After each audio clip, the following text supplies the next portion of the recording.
Jai Vishnupad Srila Bhakti Pavan Janardan Maharaj ki Jai.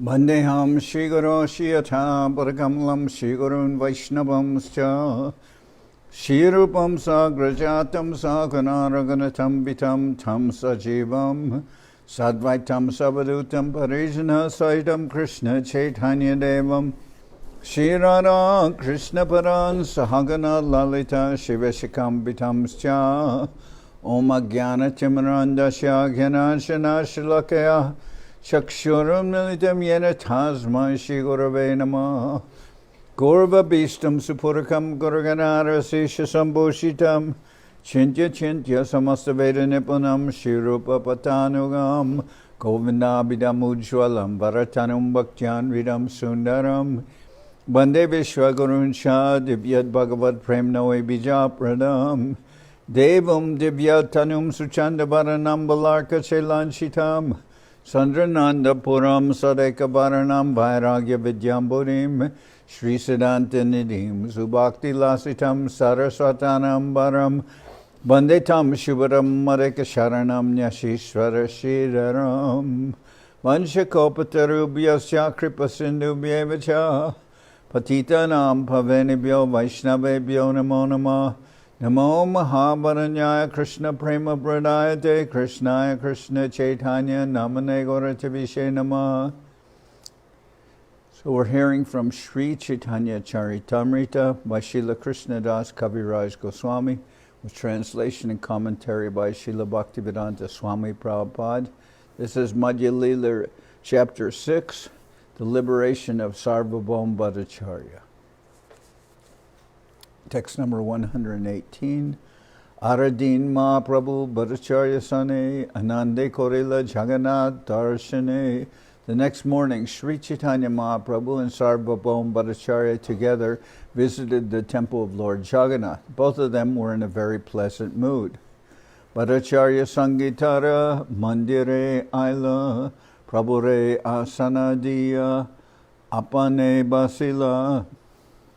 When they entered the temple, Sarvabhauma Bhattacharya offered Chaitanya Mahaprabhu a seat, while he himself sat down on the floor out of due respect for a sannyasi. So, Sarvabhauma Bhattacharya offered Mahaprabhu an asana to sit on. Vedanta Padai Tetabe Aramba Korila Sneha Bhakti Korikachu Prabhure Kohila. He then began to instruct Lord Chaitanya Mahaprabhu on Vedanta philosophy, and out of affection and devotion, he spoke to the Lord as follows. The Vedanta, or Brahma Sutra, written by Srila Vyasadeva, is a book studied by all advanced spiritual students, especially by the sannyasis of all religious communities, sampradayas.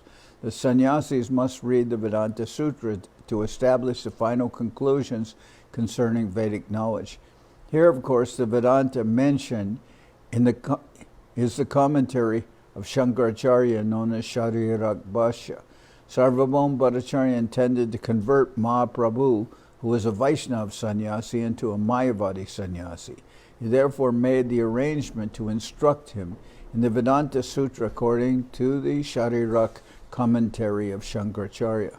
All the sannyasis of the Shankar Sampradaya enjoy seriously studying the Vedanta Sutra with the Sharirak Bhashya commentary. It is said, Vedanta Bhakyeshu Sada Ramanta. One should always enjoy the studies of the Vedanta Sutra. Vedanta Shravane Sanyasera Dharma Nirantara Koratumi Vedanta Shravana. The Bhattacharya said, hearing Vedanta philosophy is a sannyasi's main business. Therefore, without hesitation, you should study Vedanta philosophy, hearing it without cessation from a superior person. Prabhu kohe moritumi kora anugrahas se kartabya tumi je more kaha. Lord Chaitanya replied, You are very merciful to me, and therefore I think it is my duty to obey your order. Shat din parjantai che korana shravane, balomandanahi kohe basi matrashune. Thus for 7 days continually, Mahaprabhu listened to the Vedanta philosophy expounded by Sarvabhauma Bhattacharya. However, Mahaprabhu did not say anything and did not indicate whether it was right or wrong. He simply sat there and listened to the Bhattacharya. For 7 days, he didn't make any comments at all. Astama diva setare puche sarvabhauma shatadin koratumi vedanta shravana. On the 8th day, Sarvabhauma Bhattacharya said to Chaitanya Mahaprabhu, you have been listening to Vedanta philosophy from me continually for 7 days. Balomandanahi kaha rahamonadori bujakina buja iha bujitena pari. You have simply been listening, fixed in your silence. Since you do not say whether you think it is right or wrong, I cannot know whether you are actually understanding Vedanta philosophy or not. Prabhu kohe murka ami nahi adyayan tomara gyate matra koriye shravan. Mahaprabhu said, I am a fool, and consequently I do not study the Vedanta Sutra. I am just trying to hear it from you because you have ordered me. So Mahaprabhu, when he was in Navadip, who was known as Nimai Pandit, and he defeated the greatest scholar at the time, Digvijay Pandit from Kashmir. So Mahaprabhu certainly is advanced in knowledge. But he presents himself, for 7 days he's been listening to Sarvabhauma Bhattacharya explain the impersonalist commentary of Shankaracharya on the Vedanta Sutra, and Mahaprabhu hasn't said a word.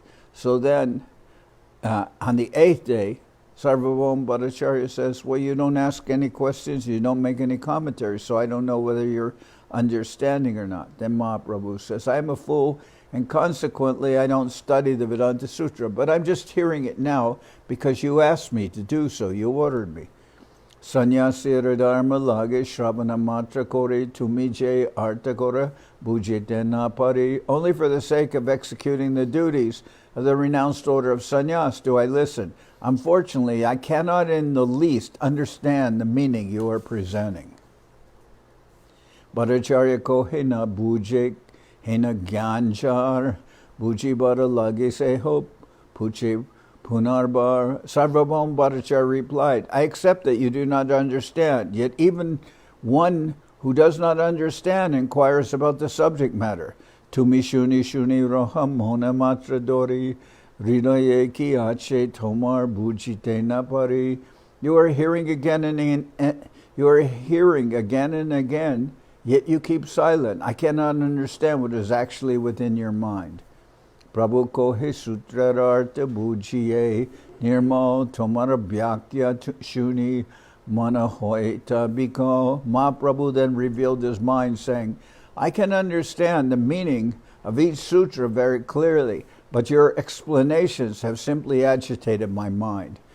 So Mahaprabhu hasn't said anything, hasn't made any questions. And Sarvabhauma Bhattacharya basically says, well, if you don't ask any questions, for 7 days you've been listening, not saying anything, then I cannot see whether you understand or not.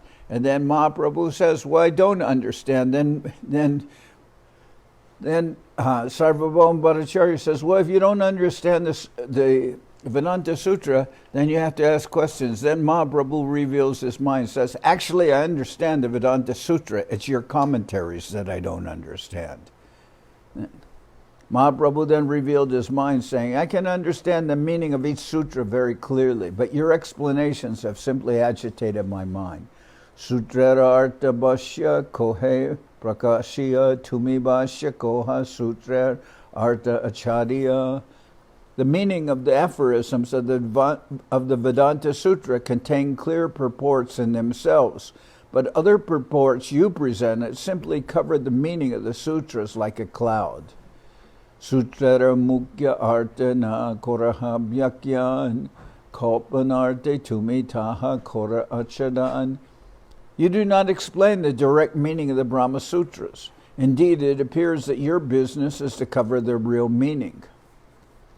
because Sarvabhauma Bhattacharya has been explaining the Vedanta Sutra according to commentary of Shankaracharya using the Sharirak Bhashya, impersonalist commentary. Then Mahaprabhu says, this is not presenting the real meaning of the Vedanta Sutra.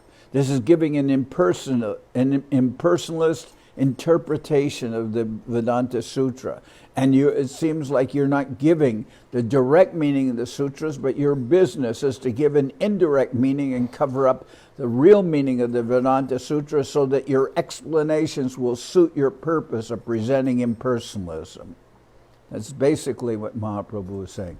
Upanishad Shabdi Je Mukhya Artha Hoy, Se Artha Mukhya Vyasa Sutre Sabakoi. Mahaprabhu continued, the Vedanta Sutra is the summary of all the Upanishads. Therefore, whatever direct meaning is there in the Upanishads is also recorded in the Vedanta Sutra or Vyasa Sutra. So Mahaprabhu is saying, we have all these Upanishads presented by Vyasadeva, and the Vedanta Sutra is not going to contradict what is given previously in the Upanishads. Rather, it's going to give a summary. It's going to give a concise summary of what's in all the Upanishads.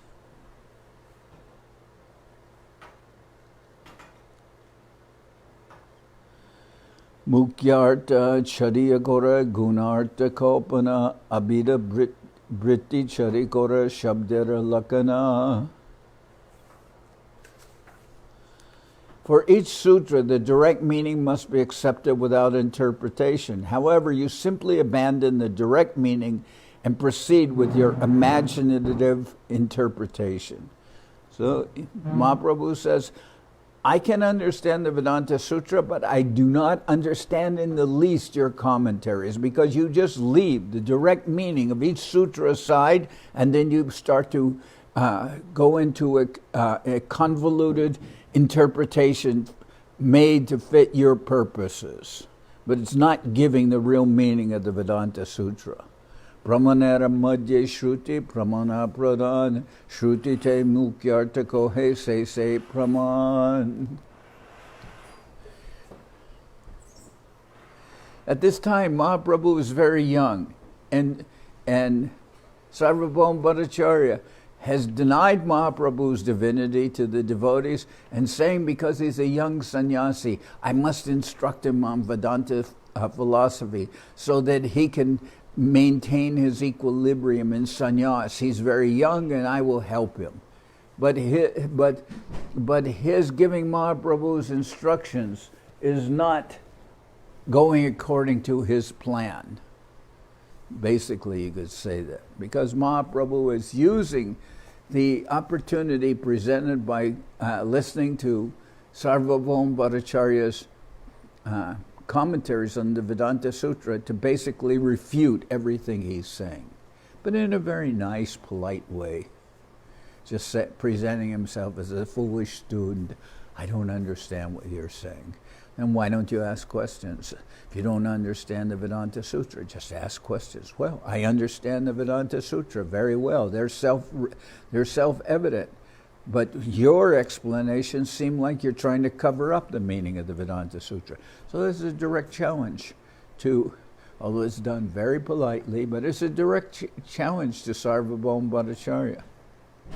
Pramanera madhya shruti pramana pradhan shruti che mukyarta kohe se praman.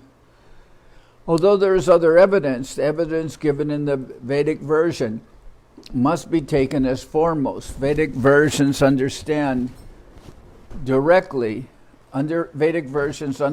directly are first-class evidence. Although there is other evidence, the evidence given in the Vedic version must be taken as foremost. Vedic versions understood directly are first-class evidence.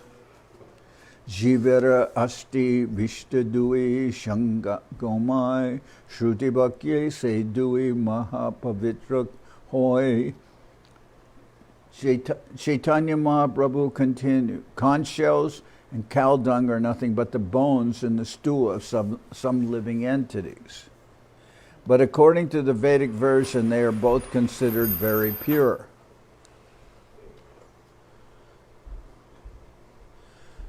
Svata Pramana Veda Satya Jai Koi Lakana Korile Swata Pramanya Hani Hoy. The Vedic statements are self-evident.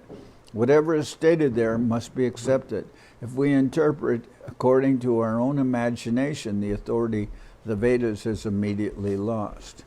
So then Mahaprabhu gives evidence of why the Vedas should be accepted. He says, normally, certainly, one would, while performing puja or anything like this, worship, one wouldn't touch the bones or stool of an animal. But at the same time, conch shells, which you might say are like the bones of a living entity, they're used in worship, and cow dung is also considered pure, that in the sense that sometimes places, they'll be, especially outdoors, they'll be cleansed with cow dung.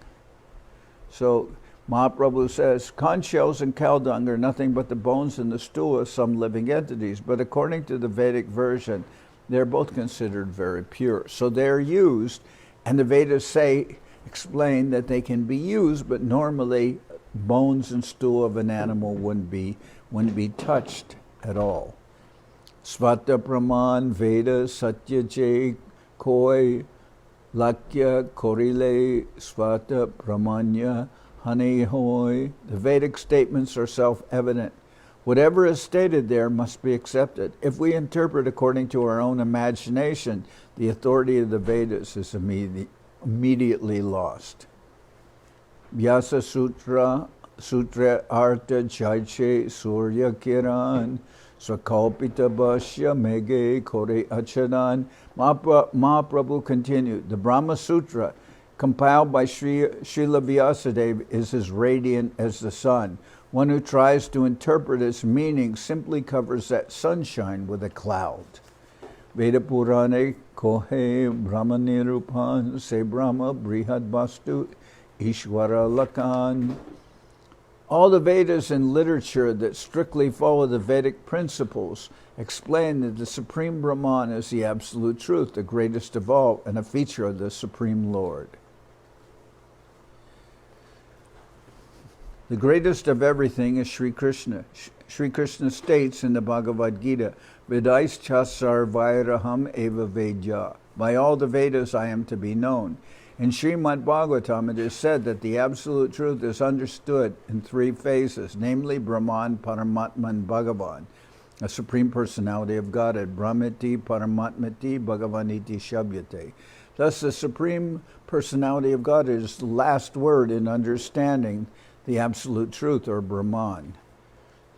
Sarvaishvarya Paripurna Swayam Bhagavan Tare Nirakara Kori Koraha Byakyan. Actually, the Supreme Absolute Truth is a person, the Supreme Personality of Godhead. So that is a major point of contention that Mahaprabhu is presenting to Sarvabhauma Bhattacharya. Sarvabhauma Bhattacharya wants to show by his explanations that ultimately the Supreme Truth is impersonal, has no form, no personality, no qualities. But Mahaprabhu says, actually the Supreme Truth is a person, the Supreme Personality of Godhead, full with all opulences. You are trying to explain him as impersonal and formless. Nirvisesh tariko heje shrutigan prakritya nishedi gore aprakrita stapan. Whenever there is an impersonal description in the Vedas mean to establish that everything belonging to the Supreme Personality of Godhead is transcendental and free of all mundane characteristics.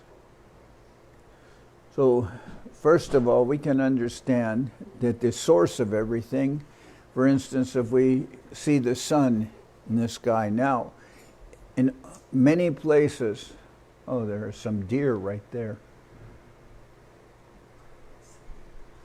You see them? You got the best view.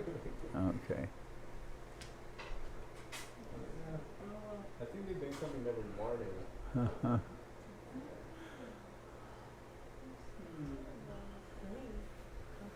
All right, so let's go back to the class. Yeah. for sharing. Very nice view, though.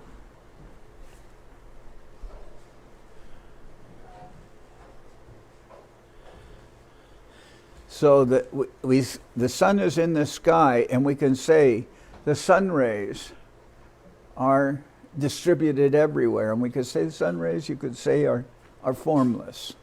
You don't see any object, you just see the sun rays. They may consist of individual photons, but still we'll see them as formless. But the source of the rays has form and existence and is there in the sky. Obviously, if someone goes to the beach and they're lying down and getting the sun rays upon themselves and getting a tan, that's far different than saying they're saying they're feeling the sun rays on their chest or their head. It's far different than the sun actually being on their chest or head. Obviously, the sun is the source of all this. So that's within our experience. Sun rays may seem to be diffused everywhere and formless, but the source of the sun rays has a spatial existence. So Mahaprabhu says, actually the Supreme Absolute Truth is a person, the Supreme Personality of Godhead, full with all opulences. You're trying to explain him as impersonal and formless. Nirvisesh tariko he jay shrutigan prakrita nishedi kore aprakrita stapan. Whenever there is an impersonal description in the Vedas mean to establish everything belonging to the Supreme Personality of God is transcendental and free of mundane characteristics. So Mahaprabhu's philosophy is called Achintya Beta Beta Tattva. That, for instance, the living entities are simultaneously one with the Lord and different.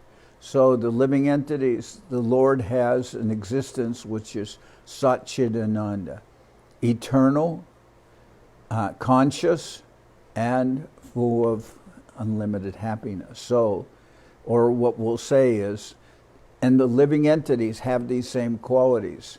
The food of consciousness is actually rasa, a relationship with the Lord which will give one unlimited happiness. And we can also say in this world there are many aspects of that which are perceived.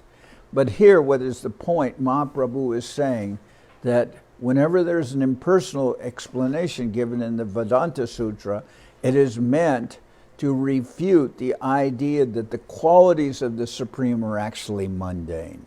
Therefore, that will be explained.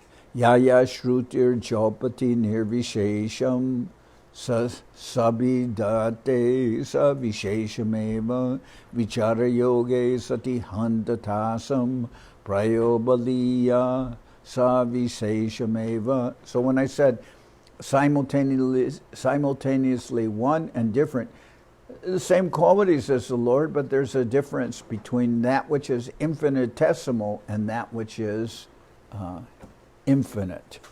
So living entities have these qualities, but in an infinitesimal degree, like sparks of consciousness. But the source of those sparks is we can say infinite, and the qualities of the living entity are infinitesimal.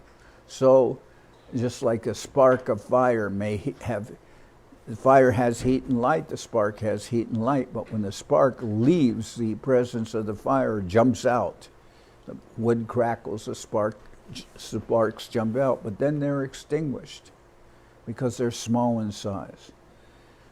So now Mahaprabhu is explaining when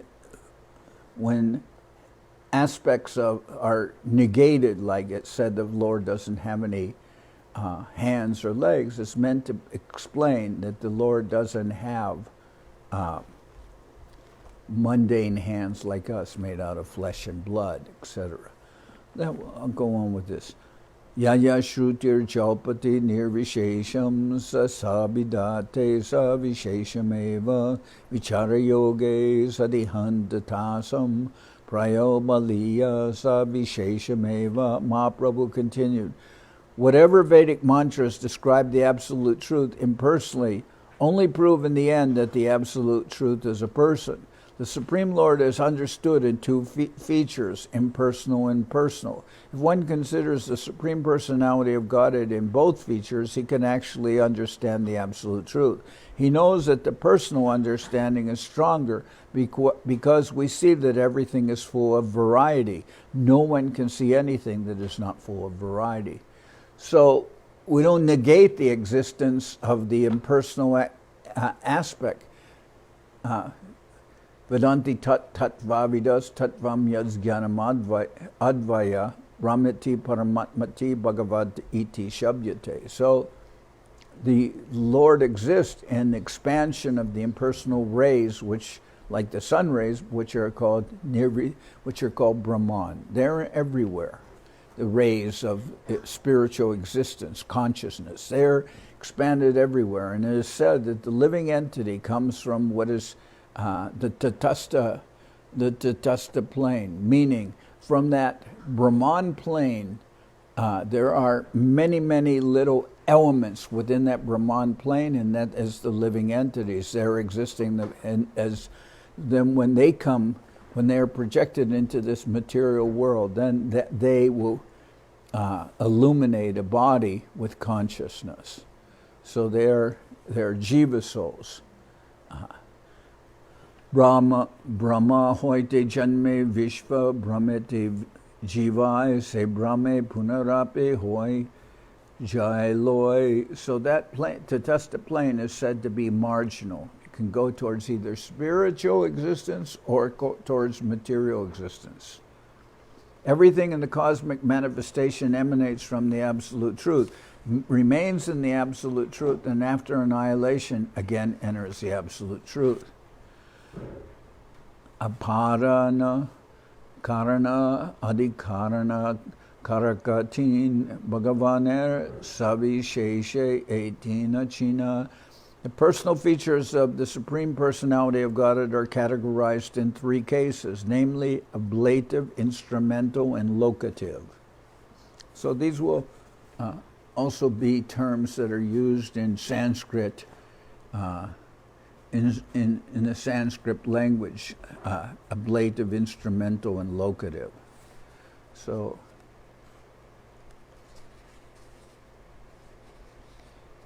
case endings, etc. Srila Bhaktivinoda Thakur states in his Amrita Pravaha Bhashya that according to the injunction of the Upanishads, the Supreme Absolute Truth is He from whom everything emanates. It is understood that the whole cosmic manifestation emanated from Brahman, the Supreme Absolute Truth.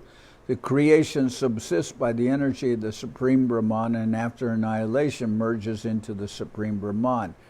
From this we can understand that the Absolute Truth can be categorized in three cases, ablative, instrumental, and locative. According to these three cases, the Absolute Truth is positively personified. In this connection, Srila Bhaktisiddhanta Saraswati Thakur quotes the Aitareya Upanishad.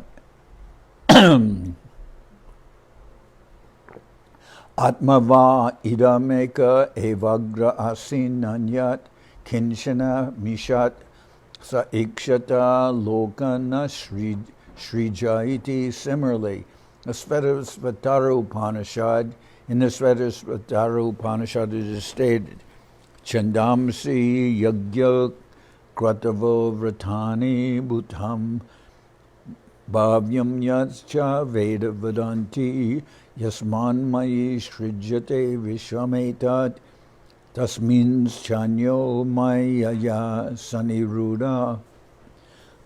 So Mahaprabhu is explaining here some aspects regarding the Vedanta Sutra, which he's talking about terminology which will refer to, Sanskrit case endings, which he talks about ablative, instrumental, and locative. Ablative, we can say,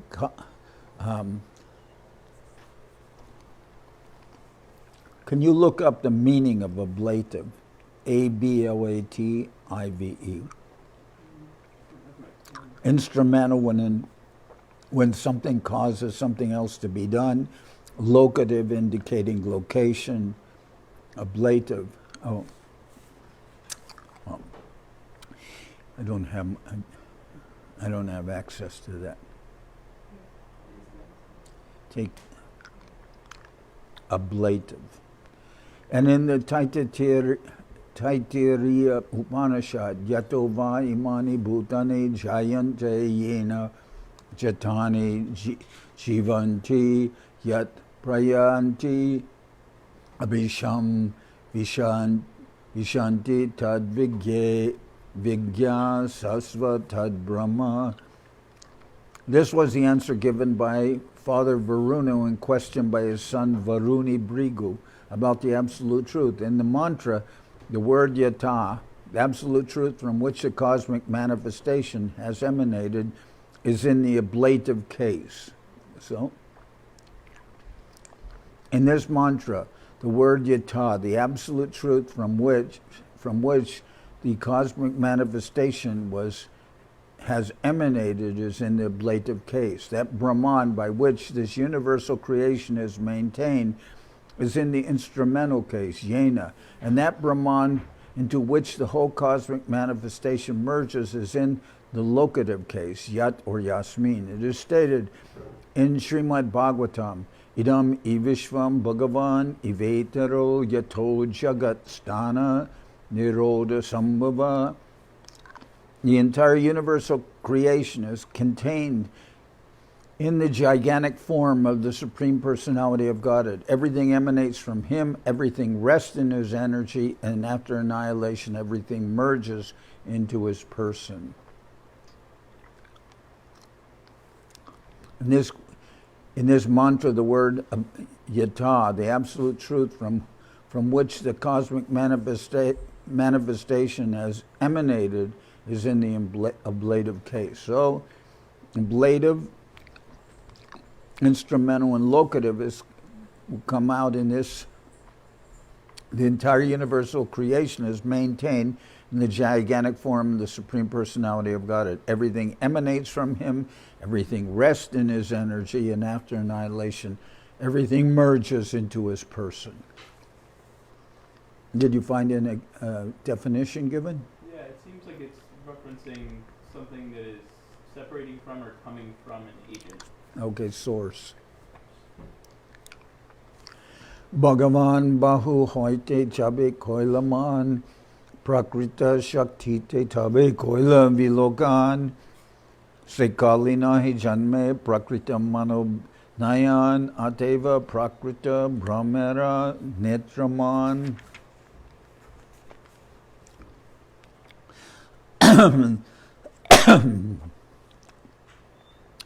Sri Chaitanya Mahaprabhu continued, when the Supreme Personality of Godhead wished to become many, He glanced over the material energy. Before the creation, there were no mundane eyes or mind. Therefore, the transcendental nature of the absolute truths, mind and eyes, is confirmed. So we talk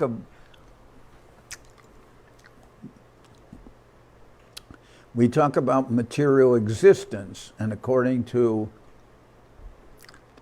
Sarvabhauma Bhattacharya's explanation, the absolute truth will be impersonal. But in the Vedas it says that the source of everything, from which everything emanates, which is maintained by everything, and to which everything enters at the time of annihilation, that is the supreme truth, that is a person. Now, then it is stated that before the manifestation, which means before there were any eyes or legs or anything of any living entity, the Lord glanced over the material nature and injected the living entities as consciousness in that material nature. So then how can the Lord inject or glance over the material nature if there are not any eyes or legs, etc., until the creation actually occurs? So it's stating that the Lord Himself, by His powers, is independent of what we would call the creation. Rather, He's the source of the creation. When the Supreme Personality of Godhead wished to become many, He glanced over the material energy. Before the creation, there were no mundane eyes or mind. Therefore, the transcendental nature of the Absolute Truth's mind and eyes is confirmed. Anyway, this is a statement about the Lord glancing over the material nature. Brahma is not actually a creator, he's an engineer. He's a creator of material forms, but he doesn't inject consciousness within those material forms. If we're going to talk about existence or the universe, etc., we have to talk about consciousness entering into this material nature. Otherwise, there's no life. Brahma Shabde ko he Purnava Svayam Bhagavan Krishna Shastra Brahman. The word Brahman indicates the complete Supreme Personality of Godhead with Sri Krishna. This is the verdict of all Vedic literature. Vedyara Nigudarta Bhujana Nahoy Purana Bhakya Se Arta Koraya Nischoy.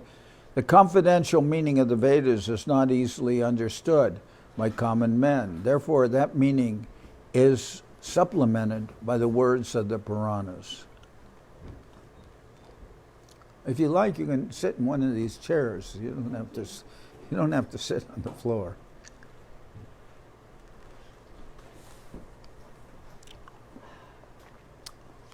Aho bhagyam nanda gopa vrajokasham yan mitram paramanandam purnam brahma sanatanam. How greatly fortunate are Nanda Maharaj, the cowherd men, and all the inhabitants of Brajabhumi. There is no limit to their fortune, because the absolute truth, the source of transcendental bliss, the eternal supreme Brahman, has become their friend. Apanipada shruti varje prakrita pani charan punakohe shigrachale kore sarvagrahan. The Vedic Apanipada mantra rejects material hands and legs, yet it states that the Lord goes very fast and accepts everything offered to him. So the state in the Vedas, he has no arms, he has no legs, and yet he travels very fast and accepts everything offered to him. So the idea is this is meant to negate material qualities of the Supreme Lord. The Lord has arms and legs, he travels very fast and accepts everything offered to him. But when it says he has no arms and legs, it is meant to negate the fact that he has no, like us, fleshy arms or legs. That is the idea. Ateva shruti kohe brahma savishesh mukyachari lakanate mane nirvisesh. All these mantras confirm that the absolute truth is personal. But the Mayavadis, throwing away the direct meaning, interpret the absolute truth as impersonal. Accepting something, moving quickly, implies some existence, some personality. But the Mayavadis, the impersonalists, they'll say, Brahman is formless. It has no qualities. It has no personality. It has, basically speaking, then it says that whatever we see, whatever we perceive, is all illusion. That actually this material world has no existence. It is something, you can say, something akin to just like not only the Mayavadi state this, but something akin to what will be stated in Buddhism. But then you have to accept the conclusion that your whole existence and your whole perception of reality is actually unreal. That you have no individual existence. This world that you're engaged in and perceiving, that has no existence. There's no form, there's no qualities, there's no personality.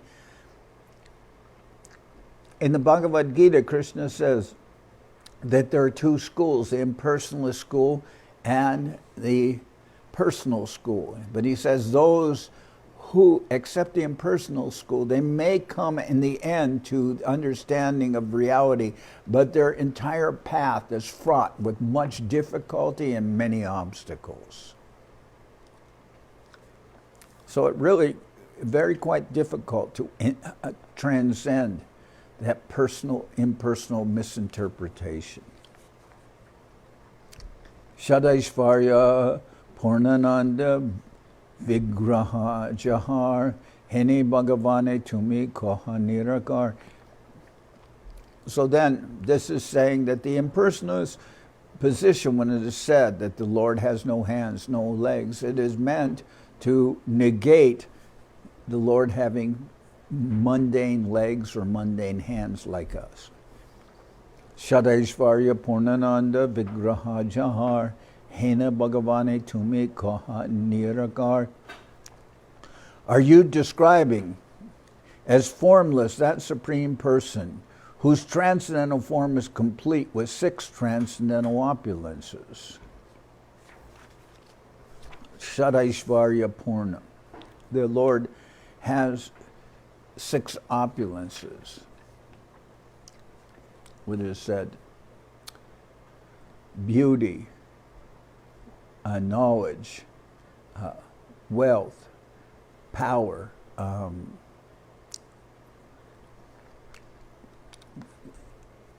beauty, wealth, power, knowledge. Let's see. I didn't hear that. Renunciation, is that one? That's the 6th one, but there's wealth, beauty, power, knowledge, Shadaishvarna Purna. Wealth, beauty, knowledge, power,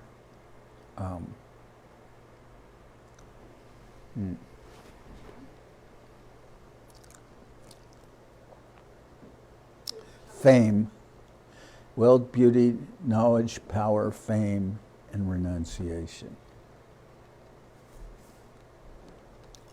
Those are the it's said that those are 6 opulences, and they imply personality. Anyway, that's Shadaishvarya Purna. Are you describing as formless that Supreme Person whose transcendental form is complete with 6 transcendental opulences? Now you can say these opulences will be attractive if someone who is extremely beautiful comes into the room. That person will attract attention. Someone who's very knowledgeable comes, that person will attract attention. Someone who's very famous comes, that person will attract attention. Someone who's very wealthy comes, that person will also attract attention. Someone who's very strong comes, that person will attract attention. But yet, despite having all these qualities, the Lord is very renounced. He's not, he's not tainted by having these qualities. He's extremely renounced. So all these things, even that extreme renunciation, that will be attractive to a person. So Mahaprabhu, are you describing as formless that Supreme Person whose transcendental form is complete with 6 transcendental opulences? Sabhavika Teen Shakti Je Brahme Hoy Nishaktika Kore Tare Korahanis Joy. The Supreme Lord has 3 primary potencies. Are you trying to prove that he has no potencies? Vishnu Shakti Para Prokta Chetra Gyakya Tata Para Avidya Karma Samgyaya Tritiya Shakti Ishyate. The internal potency of the Supreme Lord Vishnu is spiritual, as verified by the Shastras. There is another spirit potency known as Chetragya, or the living entity. The third potency, which is known as nescience, makes the living entity godless and fills him with fruitive activity. So these 3 potencies are the internal potency of the Lord, which is consciousness. The marginal potency of the Lord, which is the living entities, who can go towards light or towards darkness, towards becoming free from the shackles of material existence or becoming completely absorbed in material existence, marginal, Chetragya. And the third is nescience, that third potency of the Lord, which makes one, in nescience, enthralled with material existence. Now, these are energies of the Lord. Antaranga Shakti, Bahiranga Shakti, Tatastha Shakti. Internal energy, external energy, and marginal energy. But the Lord can utilize these. To say that the Lord will be affected by the utilization of his energies doesn't follow. For instance, an electrician, one who knows about utilizing, for instance, electricity, can use that electricity to either cool, to present air conditioning, to heat, to present heater and oven, etc. It's the same energy coming from the electricity, but depending how it's utilized, it can be utilized in different ways. So the Lord also is able to utilize his different energies in different ways. But to think that because he's involved with the utilization of his energies, he becomes therefore controlled by those energies that doesn't follow at all. We have the case of somebody who can utilize electricity, or say, for the sake of simplification, we'll say an electrician. He can use electricity in different ways. Well, why is it so? Why does it have to follow that the Lord is bound by the utilization of his energies? It's not a rich man. His energy may be utilized to maintain a factory, and within his factory, much production may be going on. But to think that because that factory exists, and it exists on the energy of, say, that rich person, he's utilizing his money to maintain different factories, it doesn't, etc. It doesn't mean that he's personally involved, that you'll find him entrapped within all those factories. It's just utilizing whatever resources are available to him. Yaya Chetragya Shakti Sa Veshtita Nripasarvaga Samsaratapan Akilam Avapnoti Atra Santatan. O King, the Chetragya Shakti is the living entity. Although he has a facility to live in either the material or the spiritual world, he suffers the threefold miseries of material existence because he is influenced by the avidya, nescience potency, which covers his constitutional position. Because he comes attracted by having some dominance within this material world, he becomes covered over by the nescience potency. You can say, well, how does that occur? Well, in Milton's Paradise Lost, what is the statement? That it is better to reign in hell than to serve in heaven. So sometimes the idea of serving is not a very attractive thing to living entities. They rather look for that place where they can be masters and not have a servile position. Then that's the material energy. Yes, you want to lord it over the material nature. Then the best place for you is within that material energy. And that's the nescience potency. Tayatiro hitatvatscha shakti chetragya samgita sarvabhuteshu bhupala taratam yena vardate. So to do service is misunderstood because someone is thinking that just implies complete loss of one's personality, servitude, etc. But that doesn't really follow, because what's going on is an exchange of many different loving relationships, etc. It's not meant to just be that one is like, that one is in a position as, say, a dog. Now roll over, now jump, now do this. It's not like that at all. It's a whole different relationship which occurs.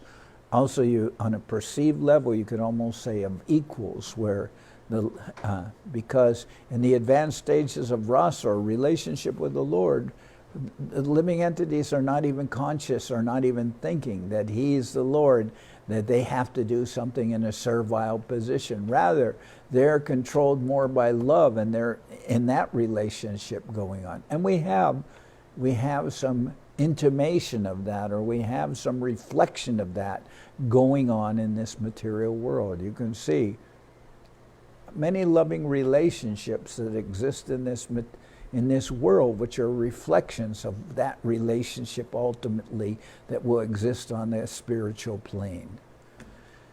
I'll read one more verse and then we'll stop for today. Tayanti rohi tatvatscha shakti chetragya samgita sarvabhuteshu bhupala taratam yena vardate.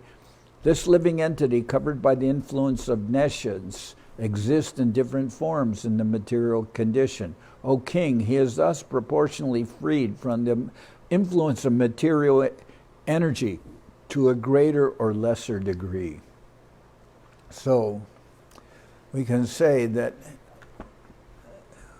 within the material existence, one is accumulating by one's own activities. There's action and reaction. Then one is accumulating reactions from one's very activities, and one will get a proportionate body according to one's consciousness. And in that, someone has, we can say, accumulated very good karma, which then one is expanding that karma. The karma is being dissipated because he's utilizing that good karma in order to enjoy.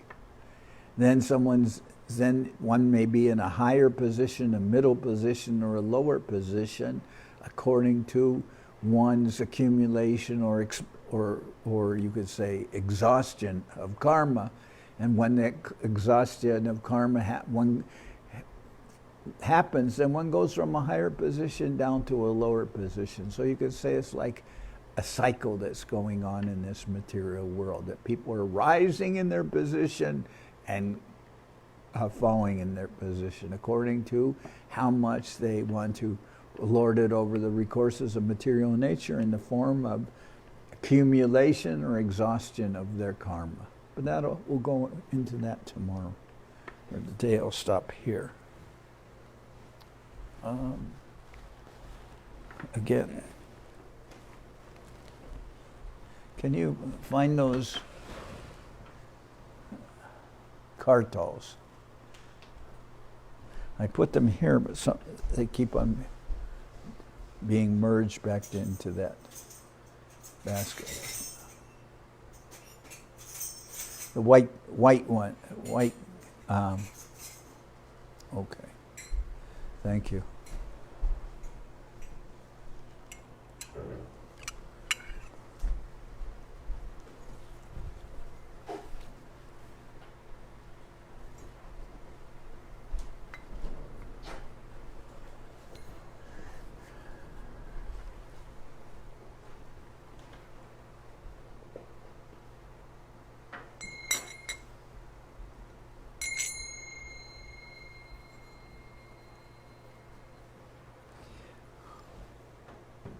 Hari Haraya Nama Krishna Janavaya Nama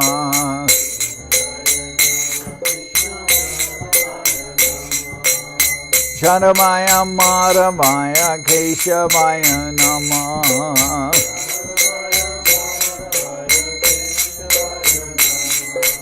Gopal Govinda Ram Shri Madhusudan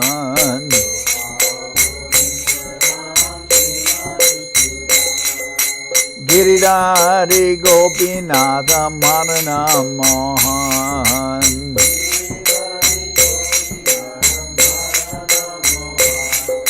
Sri Chaitanya Nityananda Sri Advaita Chandra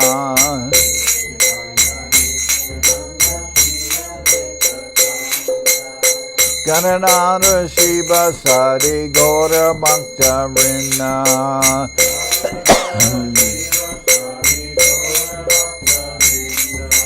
Jai Rupa Sanatan Bhaksharaguna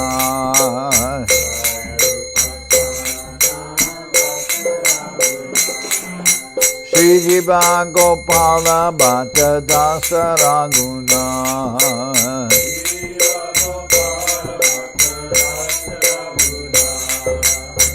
Jai Gosai Kori Charana Bandhan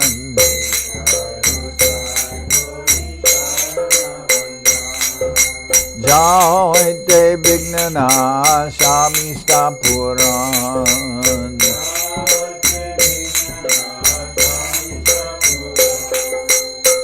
Chai Gosai Jar Mui Taradas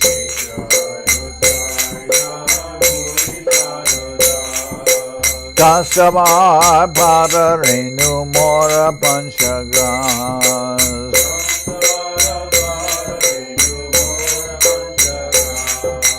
Kader Charana Sevi Bhakta Sanivas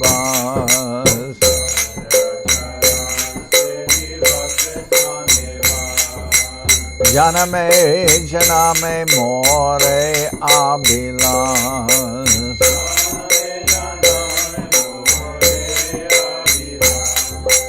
Echai Gosai Jabe Braje Koilabas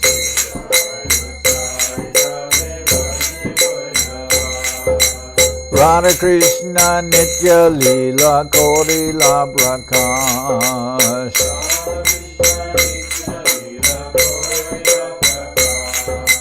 Anahande Bolo Hari Bhaja Vrindavan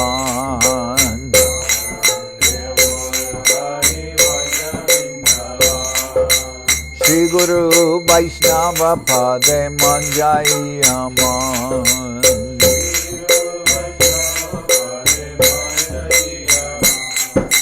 Shri Guru Vaishnava Pad Padma Koriyas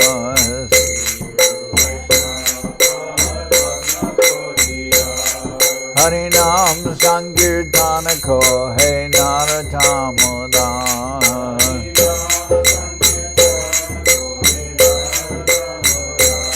Hare Krishna Krishna Krishna Hare Hare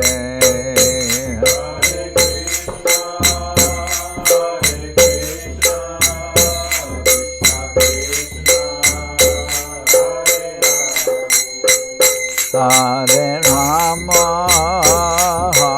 Rama, Rama Rama, Hare Hare.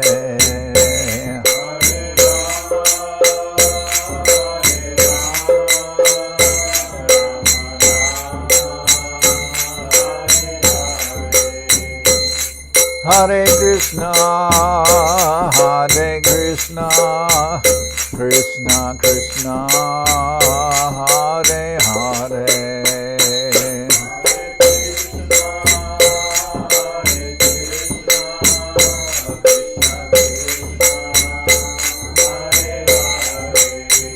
Hare Rama, Rama Rama, Hare Hare.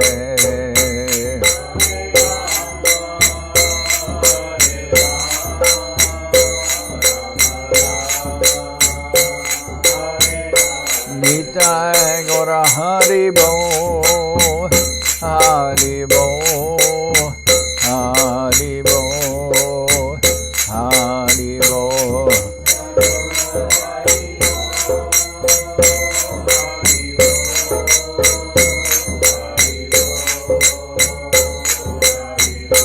Nitai Gora Hari Bo, Hari Bo, Hari Bo, Hari Bo.